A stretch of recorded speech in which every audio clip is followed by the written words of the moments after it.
Hold on tight, mga bro, dahil may balitang may isa pang Pohang-class corvette na paparating sa Pilipinas. Oo, tama kayo, mga bro. Kinumpirma ito ng ating mga opisyal, bagaman may mga katanungan pa tungkol sa oras ng paglilipat. Sa orihinal na plano, dapat mangyari ito noong 2022, pero alam nyo naman kung gaano kalabas ang mga bagay sa mundo ng mga kontrata sa depensa. Ngayon, pause muna tayo para ma-appreciate ang kahalagahan ng balitang ito. Ang karagdagang Pohang-class corvette sa ating fleet ay isang malaking dagok sa ating kakayahan sa karagatan.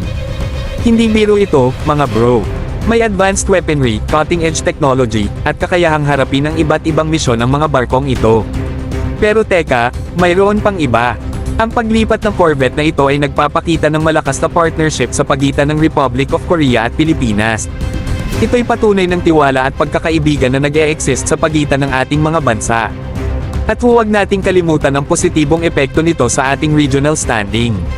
Sa bawat dagdag na kasangkapang itinatayo natin sa ating fleet, pinapatatag natin ang ating presensya at ipinapakita ang ating dedikasyon sa pagpapanatili ng kapayapaan at katiwasayan sa ating mga karagatan. Ngayon, alam ko na may ilan sa inyo ang maaaring isipin, ano bang bago sa corvette na yan? Well, mga bro, ang mga barkong ito ang pundasyon ng isang modernong navy. Sila ang nagbibigay ng lakas ng putok, kakayahan sa surveillance, at presensya sa karagatan upang protektahan ang ating mga interes at tiyakin ang seguridad ng ating mga maritime borders.